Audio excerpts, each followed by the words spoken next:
할렐루야. 1월 첫 주일 신년주일에 오신 여러분을 주님의 이름으로 사랑하고 축복합니다. 1월 첫 주일입니다. 우리 옆분들과 인사하겠습니다. 새해 복 많이 많이 받으세요. 인사합시다. 새해 복 많이 많이 받으세요. 영상에서 보셨듯이 우리는 주님의 지휘자이신 주님께 그 지휘에 맞게 살아가는 것이 참된 복된 길입니다. 그것을 오늘 우리 가운데 또 시작했습니다. 작심 3일이라고 하죠. 오늘 4일째입니다. 다시 한번 하나님 믿음대로 살겠습니다. 하나님 주의 뜻대로 살겠습니다. 결심하는, 또 하나님의 믿음으로 다짐하는 귀한 시간 되시기를 간절히 축복합니다.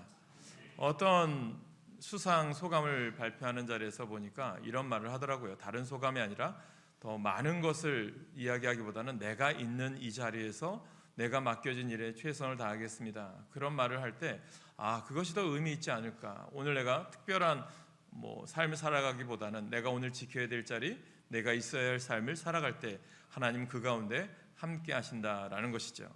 우리가 지난주에 이어서 계속해서 연속해서 복음에 대한 말씀을 나누고 있습니다. 우리 교회가 2026년도 표어가 모든 이에게 복음을 전하는 교회입니다. 그 복음의 참된 의미를 우리가 깨닫고 오늘은 우리가 잘 아는 한 사람 삭개오를 통해서 우리가 배우고자 합니다. 오늘 우리는 어떤 삶을 살아가야 되고, 또 오늘 우리가 나에게 주어진 삶 가운데 어떤 것이 하나님이 기뻐하고 좋아하는 일이고 하나님이 영광 받으시는 일인지를 분별할 수 있는 지혜가 우리 가운데 필요하다. 이것을 우리가 아셔야 된다고 저는 생각합니다. 우리가 복음 전하는 것, 전도 왜 어렵다고 생각할까요? 우리가 지난 시간에는 복음을 맡은 교회라고 하는 이 부르심에 대해서 말씀을 나눴습니다. 교회는 복음을 소유하는 공동체가 아니라 복음을 맡은 공동체다라는 사실을 함께 나누었습니다. 그런데 그 말씀을 우리가 나누다 보면 마음 한구석에 이런 생각도 떠오를 수 있지 않을까 생각해 보았는데, 그건 맞는데요, 목사님 전도는 여전히 어렵습니다, 이런 말 하는 사람들이 있을 수 있을 것 같다라는 생각도 들었습니다. 그런데 왜 그런 생각이 우리 가운데 들까요? 전도가 어려운 이유는 우리는 전도를 말하는 일로만 생각하기 때문입니다. 하지만 예수님의 전도는요, 말보다 먼저 마음이었고요, 기다림보다 걸어가심이었습니다. 탕자를 향한 아버지의 기다림, 탕자의 비유에서 우리에게 말씀해주고 있죠. 오늘 본문은 예수님께서 한 사람에게 어떻게 다가갔고 그가 어떻게 자신의 인생을 깨닫게 되고 삶의 어떠한 방향으로 전환되었는지를 보고자 합니다. 그리고 교회가 어떤 마음으로 우리가 하나님의 사람으로서 하나님의 교회로서 살아가야 되는지, 또 우리 성도들이 어떤 삶을 살아가야 되는지 우리에게 아주 분명하게 보여주는 말씀이 오늘 누가복음 19장의 말씀입니다. 복음은요, 우리 인생을 바꿉니다. 그러기 위해서는요, 복음 앞에 서서 직면해야 된다고 생각합니다. 우리가 금요기도회 때 영성에 대해서 말씀드렸을 때 하나님 앞에 서서, 종교개혁자들은 코람데오라고 하는 그 의미, 내가 오늘도 하나님 앞에 서서 내가 하나님의 뜻을 분별할 수 있는 삶을 살기 원합니다, 하나님이 원하는 삶을 살기 원합니다 했던 종교개혁자들처럼 오늘 우리들도 이것을, 저희 신학교 때 교수님은 이것을 직면이라고 하는 단어를 사용하시더라고요. 하나님 앞에 내가 직면해 봐야 깨달을 수 있다, 이런 말씀을 하시더라고요. 저는 오늘 이 시간이 하나님께 직면한 예배가 되시길 간절히 축복합니다. 오늘 우리가 이야기하는 삭개오, 누구나 가장 많이 들었을 말씀이 아닐까 생각을 해봅니다. 삭개오라고 하는 사람의 직업, 어떤 직업일까요? 어떤 직업이죠? 세리입니다. 세리장이라고 되어 있고요. 그의 삶에는 생각해보면 이 세리장이기 때문에 당시의 역사적 상황 이런 보면 경제적인 어려움은 없었을 것 같습니다. 그런데 그의 삶 가운데 보니까 그도 나름대로의 상처가 있었던 것 같아요. 외로움이라고 하는 무거운 짐을 안고 살았던 사람은 아닌가 생각해 봅니다. 그래서 오늘 우리가 주는 1절부터 10절까지의 내용이 어떤 내용인지 잠시 살펴보는데, 첫 번째는요, 예수님은 군중 속에서 한 사람을 보게 되십니다. 1절을 볼까요? 어떤 상황입니까? 우리 1절을 같이 읽겠습니다. 시작. 예수께서 여리고로 들어가 지나가시더라. 아멘. 여리고를 향해 갑니다. 여리고는 사람이 많은 도시입니다. 우리가 잘 아는 것처럼 여호수아가 정복했던 이스라엘 백성들이 처음 무너뜨렸던 성이 여리고죠. 번화가입니다. 지금도 여리고, 제리코라고 되어 있죠. 이 제리코 지역은 정말 이스라엘에서도 예루살렘 그 이후로 큰 도시가 바로 상인들이 왕복하는 도시가 이 여리고입니다. 이곳에 예수님이 지나간다는 소문이 퍼지기 시작합니다. 사람들이 몰려들고요, 말 그대로 인산인해를 이루었습니다. 예수님에 대한 소문, 아픈 자를 고치시고 또한 눈먼 자를 눈뜨게 하시고 오병이의 기적, 이런 소문들이 났겠죠. 그런데 오늘 이 누가복음을 쓴 누가는 이 군중 이야기 속에서 오늘 우리들에게 들려주고 싶은 메시지가 누구에게로 접근됩니까? 대중이 아니라 한 영혼에게 갑니다. 삭개오에게 가는 거죠. 그래서 2절에 보니까 그 이름을 이야기하죠. 그 직업까지 이야기합니다. 삭개오라 이름하는 자가 있으니 세리장이요 또한 부자라. 이름만 얘기한 것이 아니라 직업도 이야기하고요, 또한 그가 부자였다라고도 표현합니다. 로마에 협력한 사람, 부자였지만 동족에게 미움받던 사람, 돈은 많았지만 존경이 없던 사람, 사람들이 그를 어떻게 보았을 거라고 생각하십니까? 아마 민족의 배신자, 이렇게 생각했을 거예요. 힘들게 어렵게 식민지 사는 우리들의 고열을 빨아먹는 흡혈귀 같은 사람, 이렇게 표현했던 것 같습니다. 그래서 저 사람은 예수님 만나면 안 돼, 저 사람은 예수님 만나서 구원받으면 안 돼 라고 제외했던 사람, 그리고 저 사람은 이미 저주받아야 될 사람이라고 생각했던 것 같습니다. 그런 상황을 그런 모습들이 보였겠죠. 삭개오도 깨달았겠죠. 느꼈겠죠. 그러니 본인도 상처였겠죠. 3절을 보면 그 마음이 드러납니다. 3절 같이 읽을까요? 같이 읽습니다. 시작. 그가 예수께서 어떠한 사람인가요 보고자 하되 키가 작고 사람이 많아 할 수 없어. 삭개오는 예수님을 보고 싶었던 것 같아요. 그런데요, 단순히 키가 작아서 못 본 것일까요? 아니죠. 그는 그 군중 속에 설 수가 없는 사람입니다. 사람들 틈에 끼어들 용기도 자격도 없다고 느꼈던 사람이죠. 그래서 4절로 이어집니다. 앞으로 달려가서 보기 위하여 돌 무화과 나무에 올라가니 이는 예수께서 그리로 지나가시게 됨이러라. 그가 어린아이입니까? 우리가 쉽게 교회 학교에서 배울 때는 삭개오에 대한 우리가 찬양도 있듯이 키 작고 어린 아이로 표현하지만 아니에요. 장성한 사람, 세리장이고 나이도 중년 이상의 나이겠죠. 그런데 그 어른이 나무에 올라갑니다. 체면도요, 자존심도 내려놓고 뽕나무에 올라갔다고 하는데 정확한 기록에 의하면 어떤 나무인지 모르겠지만 뽕나무라고 이야기하죠. 나무에 올라갔습니다. 왜 그랬을까요? 이 삭개오 이 한 사람은 자기에게 상처도 있고 아픔도 있는데 이것에 대한 해결? 왠지 가슴에 한곁에 힘든 마음, 이것이 있는 거예요. 그래서 나무에 올라갔다는 것은요, 그만큼 마음속에 해결되지 않은 그런 모든 것을 해결하고 싶은 간절함, 그런 마음이 있었던 거죠. 저는 우리가 드리는 예배가요, 하나님 앞에 하나님 내 삶이 하나님 뜻대로 살기를 원하고 하나님 말씀대로 살아갈 수 있는 그런 하나님 앞에 직면해서 서서 있는 그러한 마음으로 주님께 다가가는 시간이 이 예배가 되시길 간절히 축복합니다. 사람들은요, 삭개오를 외면합니다. 삭개오는 여전히 예수님을 갈망하고 있었어요. 여기서 우리는 질문을 하나 한번 던져보셔야 합니다. 뭐냐면, 사람들은 그를 보지 않았는데 예수님은 과연 그를 보셨을까요? 보게 됩니다. 이게 하나님의 은혜죠. 두 번째는, 그래서 예수님은 기다리지 않고 먼저 찾아가시게 됩니다. 이것을 우리가 이야기한 신학적 용어는요, 오늘 우리에게 주님은 누구에게나 다 오신다는 거예요. 오늘 여러분 삶 가운데 오시고 우리 일터에도 오시고 우리 가정에도 오시고 우리의 모든 순간순간마다 주님은 함께 하세요. 그런데 우리가 그것을 깨닫지 못하기 때문이죠. 5절 본문의 이 내용의 중심에서 보면 이 핵심이 나와요. 우리 5절 같이 읽습니다. 시작.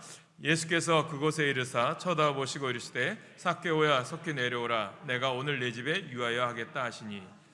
이 말씀을 우리가 천천히 한번 묵상해 보시기 바랍니다. 첫째, 예수님이 삭개오를 보셨어요. 사람들이 아래에서 수군거릴 때 예수님은 삭개오, 나무에 올라간 삭개오를 보게 됩니다. 그리고 둘째, 예수님은 이 삭개오의 이름을 불러줍니다. 아셨을까? 그 이름을 속 만난 적이 없다고 생각했는데 어떻게 아셨을까? 예수님이 그 이름을 불러주죠. 삭개오야, 그 이름을 불러주는 그 의미죠. 그것은 뭡니까? 그 사람을 인격으로 그의 존재를 인정한다는 뜻이겠죠. 셋째, 예수님이 찾아가십니다. 오늘 내가 내 집에 유하여야 하겠다. 삭개오가 초대한 것도 아닙니다. 회개를 약속한 것도 아닙니다. 예수님이 가셨어요. 이것이 복음입니다. 복음은 사람이 하나님께 가는 이야기보다 하나님이 사람들에게 오시는 이야기예요. 하나님이 이미 여러분 가운데 오셨어요. 그런데 주님은 오늘 내가 영접할 마음이 있고 오늘 주님 뜻대로 살아갈 수 있는 삶의 결단이 우리 가운데 필요하다는 것입니다. 그러면서 7절에 보십시오. 무사람이 보고 수군거려 이르되 저가 죄인의 집에 유하러 들어갔도다 하더라. 찾아가는 전도에는요, 항상 이런 수군거림이 있을 수 있어요. 불편함이 있을 수 있습니다. 왜 하필 저 사람입니까? 왜 저 사람은 안 변합니까? 그러나 예수님은요, 사람들의 시선보다 그 영혼을 본 거죠. 오늘 주님은 여러분들 부르셔서 이 자리에 오신 줄 믿으시길 간절히 축복합니다. 전도는 하나님의 사랑으로 전하는 거예요. 여기까지 끝나면 예수님께서 삭개오를 부르시고 그를 복음으로 인도하셨구나라고 끝나겠죠. 그런데 여기에도 한 단계 나갑니다. 이것이 오늘 우리가 중심으로 보아야 될 핵심적인 메시지예요. 이게 복음의 삶인 거예요. 하나님께서 여러분들 택하셔서 가족이든 이웃이든 어떤 사람을 통해서 복음을 받아들였어요. 그것으로 끝나는 것이 아니라 그것의 삶에 반응이 나와야 된다는 거예요. 이것이 세 번째입니다. 찾아간 복음은요, 한 사람의 인생을 바꾸게 됩니다. 8절부터 10절이에요. 그래서 여러분 가운데 1절부터 7절로 끝나지 않아요. 성경은. 왜 8절부터 10절이 여기에 더 기록되어 있을까요? 여러분, 이 말씀을 보면 제가 말씀을 묵상하면서 8절에 어떤 내용이 나옵니까? 삭개오가 서서라고 하는 단어가 나와요. 이 단어를 가지고 말씀을 준비하는데 NIV 영어 성경도 있습니다. 여러 가지 성경이 영어 성경들이 있는데 이 영어 성경에 보니까 몇 가지 영어 단어가 있어요. stood라고 하는 단어를 쓰거나 아니면 stopped라고 하는 단어를 씁니다. 이 말이 나와요. 그 의미가 뭘까? 영어 성경에서 왜 그 단어를 썼을까? 이 말은 예수님 앞에 멈춰 서서라는 거죠. 스탑했다는 거죠. 저에게는 그런 느낌이 확 다가왔어요. 뭐냐면 삭개오가 문제를 가지고 있을 때 그 문제를 해결할 수 있었던 방법 중에 하나는 그가 예수님 앞에 서서 그가 살아왔던 자신의 삶을 되돌아볼 수 있었다라는 것입니다. 이것이 오늘 우리 가운데 필요한 거예요. 오늘 우리가 예배를 드리면서 내가 누구 때문에 누구 이런 탓하는 것이 아니라 삭개오는요, 내가 상처받았어. 저 사람들은 나를 왜 외면해? 저 같은 민족이라는 사람들이 나를 왜 핍박해? 나도 먹고 살려고 하는 짓이야. 나도 어쩔 수 없어. 이렇게 생각한 게 아니라 자신의 삶을 되돌아보기 시작합니다. 믿음이라고 하는 건, 신앙이라고 하는 건, 예수를 만났다고 하는 것은 거기서부터 시작하는 거예요. 오늘 여러분의 삶이 예수님 만났다면 내 자신의 삶부터 되돌아볼 수 있는 지혜가 있기를 간절히 축복합니다. 그래서 삭개오가 문제를 가지고 나왔을 때 그 문제를 해결할 수 있었던 방법이 여기에 있는 거죠. 그래서 우리들이 한번 생각해 보세요. 살아왔던 인생을 아무리 내가 보아도 우리는 생각해 보면 늘 피해의식? 그런 가운데 살아가고 있어요. 내가 무엇을 잘못했는데 내 내면이 보이지 않을 때가 있어요.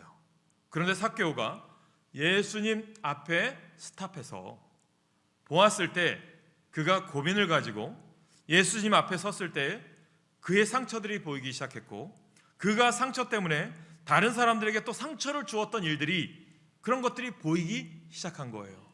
내가 잘못 살아왔구나. 이게 회개라는 거예요. 믿음이라는 것의 가장 기본은 회개가 우선순위입니다.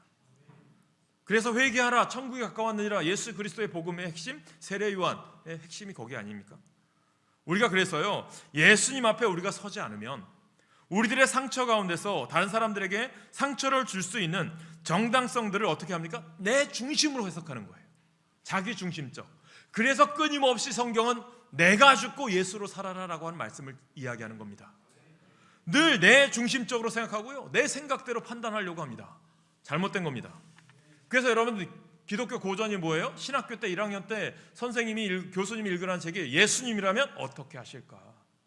여러분의 삶 가운데 예수님이라면 이것이 우리 삶의 중심이 되어야 되는 거죠. 문제는 삭개오가요, 자기 기준에서 해결되지 않는다는 거예요. 이것을 깨달은 거죠. 예수님이 삭개오의 집에 유하여야 하겠다라고 들어가신 뒤 긴 설교는 더 이상 기록되어 있지 않습니다, 성경에. 그러나 변화는 분명합니다. 어떻게 됩니까? 8절 같이 읽을까요? 8절 같이 읽습니다. 시작. 삭개오가 서서 주께 여짜오되 주여 보시옵소서, 내 소유의 절반을 가난한 자들에게 주겠사오며 만일 누구의 것을 속여 빼앗은 일이 있으면 내 갑절이나 갚겠나이다. 아멘. 예수님이 강요했습니까? 아니잖아요. 조건을 달지 않으셨어요. 그러나 예수님과의 만남 자체가 삭개오의 삶을 바꾼 거예요. 직면했기 때문에. 예수님 앞에 서서 자신의 삶을 깨달은 거예요. 그래서 오늘 본문에 등장하는 삭개오가 예수님을 만나고 나서 어떻게 합니까? 예수님, 저 앞으로 그렇게 살지 않을게요 라고 결심한 것이 아니라 어떻게 했어요? 그가 행하는 선이 무엇인지를 선포한 거예요. 실천, 삶의 변화가 그와 그의 가정을 구원하게 됩니다. 이것이 믿음인 거예요. 옛날에 이런 생각을 해봐요. 옛날에 우리나라 기차가 흔하지 않을 때 기차가 달리던 시절이었어요. 그때만 해도 개구장이들이 괜스레 지나가는 기차를 향하여 돌멩이를 던졌다고 합니다. 아이들은 별 생각 없이 돌을 던졌는데 그 돌에 기차의 유리창이 깨지거나 타고 있던 승객들이 다치는 일들이 있었다고 합니다. 그래서 이 시간마다 선생님들은 아이들에게 그런 짓 하지 말라고 단단히 주의를 주곤 했다고 합니다. 그럼에도 이 개구장이들의 장난질이 끊이지 않는 거예요. 하루는 선생님 가운데 한 분이 좋은 생각이 떠올랐던 것 같아요. 그리고 그는 아이들을 데리고 철로로 다 같이 갔어요. 그리고 기차가 지나갈 때 이 아이들에게 선생님이 이런 말합니다. 얘들아, 우리 저 기차를 향해서 손 한번 흔들어 줄래? 라고 한 거예요. 손 한번 흔들어 주기 시작한 거죠. 그래서 선생님과 더불어서 아이들이 어떤 아이들은 한 손, 어떤 아이들은 두 손 이렇게 흔들기 시작했습니다. 그러자 어떤 일이 일어납니까? 열차 안에 있던 승객들이 저 지나가면서 보이는 아이들이 손을 이렇게 흔들어 주니까 승객들이 덩달아서 그 아이들에게 손을 흔들어 주는 거예요. 내가 이렇게 했더니 기차에 있던 손님들이 손을 흔들어 주니까 반응이 나온 거잖아요. 그때부터 아이들이 재미가 느껴진 거예요. 그래서 기차가 지나갈 때마다 아이들이요, 손을 흔들기 시작하는 겁니다. 기차가 보이지 않을 때까지 손을 흔드는 거예요. 그리고 자연스럽게요, 돌멩이 던지는 장난질은 없어지게 되었다고 합니다. 단순히 돌멩이를 던지지 마라 라고 하는 말로는 장난질이 없어지지 않습니다. 그러나 손을 흔들면서 사랑을 표현하는 모습으로 바뀔 때 자연스럽게 돌멩이를 던지는 장난질이 없어지게 된 것입니다. 여러분, 적극적으로 선을 행하십시오. 교회가 이 땅의 소망이고 우리는 선한 영향력을 끼치는 주의 자녀가 되어야 됩니다라고 선포합니다. 적극적으로 선을 행한다는 것이 무슨 뜻인지 아십니까? 여러분들, 끊임없이 여러분 가운데 도전을 시키잖아요. 주는 자가 복이 있고 베풀 수 있는 일에 여러분들 초대하고 쓰게 하고, 그 이유가 뭘까요? 여러분들 복받게 하는 거예요. 신천지 이야기 해볼까요? 왜 신천지가 나쁜 줄 아십니까? 이단이죠. 이단이니까 나쁜 건 알아요. 그런데요, 신천지가 하는 일들이 뭔지 아세요? 파수꾼이라고 해서, 파수꾼은 여호와의 증인이고요. 이런데 교회 안에 침투를 합니다. 이야기하면 교회 와요. 그리고 나서 서로 시기, 질투, 문제들을 이야기합니다. 그리고 교회를 분열시켜요. 목사님 잘못, 장로인 잘못, 권사인 잘못, 집사인 잘못, 누구가 이래 이렇게 다 말을 만들어요. 교회를 어지럽혀요. 그리고 교회를 흔들고 교회가 어지럽히고 교회를 사람들을 흩게 합니다. 그러고 나서 신천지들이 자꾸 와서 교회를 차지해버려요. 그게 사탄의 집단이 되는 거예요. 그런 교회들이 있어요. 많이 넘어갔어요. 그래서 신천지가 더욱더 나쁜 거예요. 사탄의 종노릇하는 종교이기 때문에.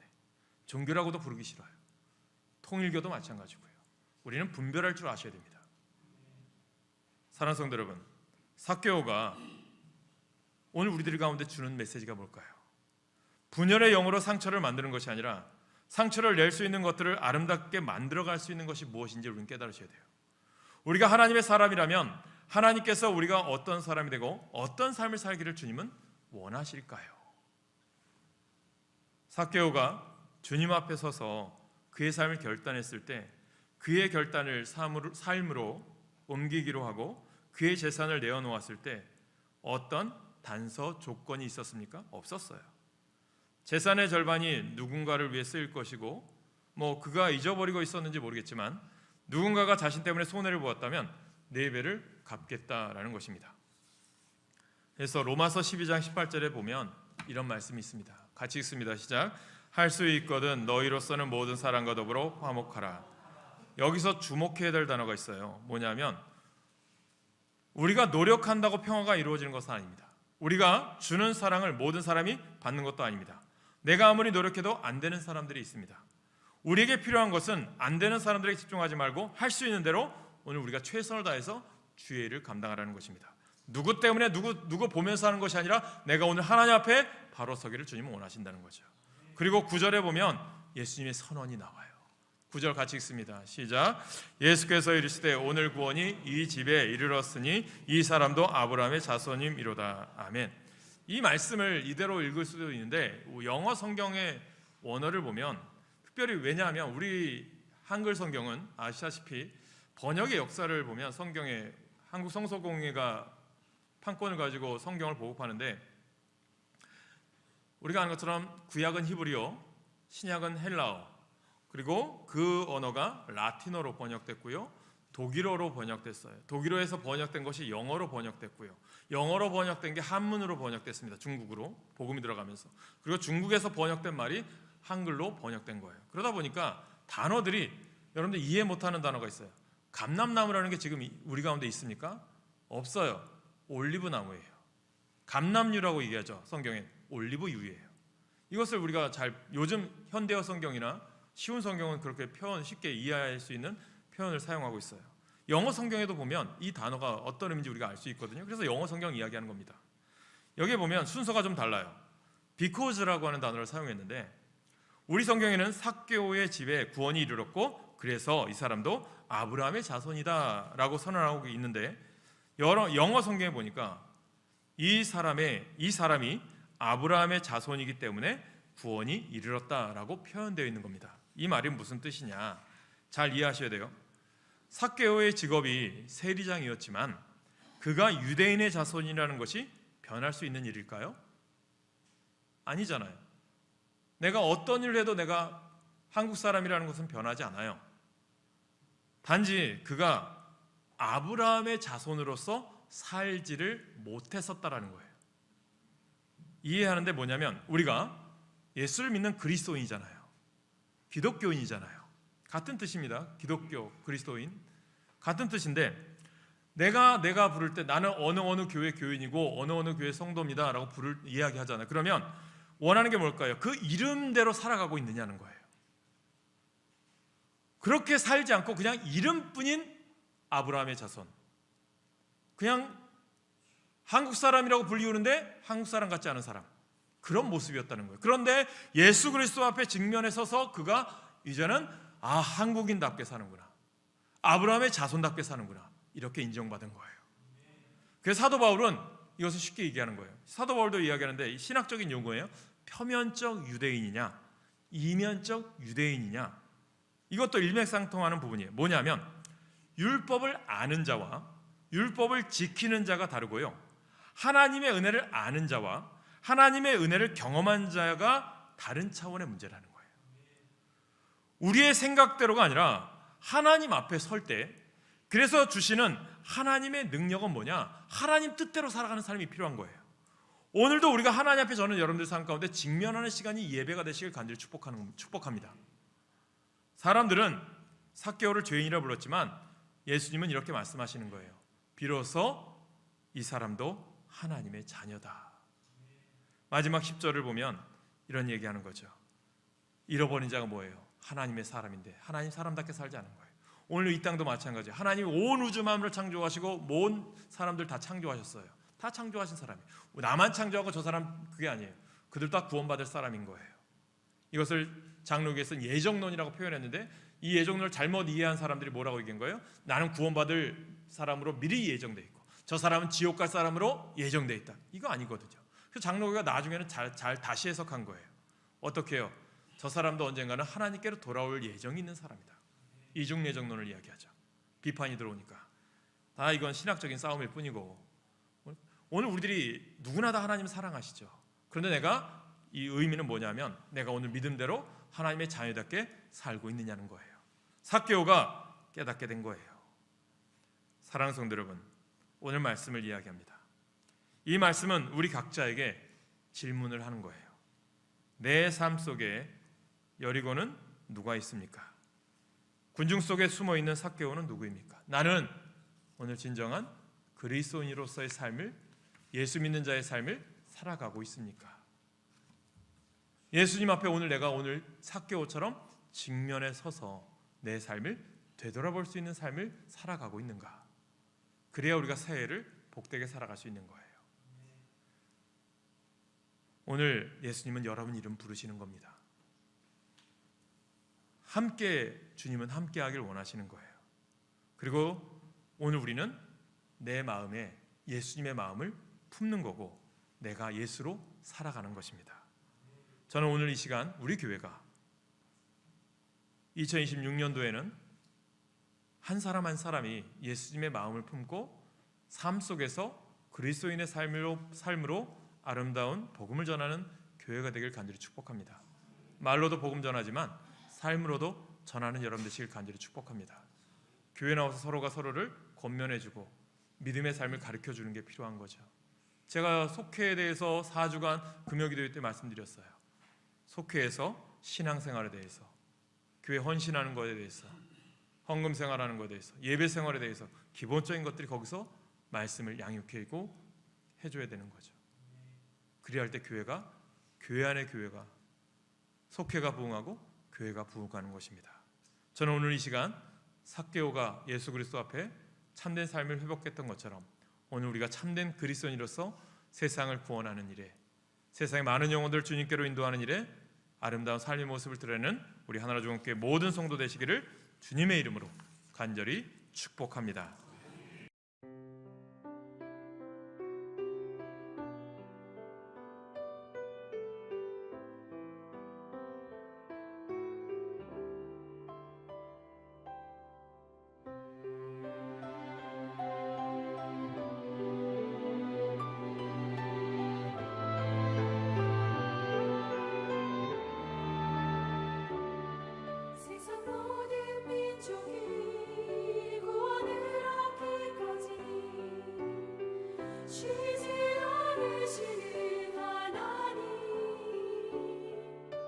심장 가지고 우리 이제 일어나 주 따르게 하소서. 세상 모든 육체가 주의 영광 보도록 우릴 부르신 하나님 주의 손과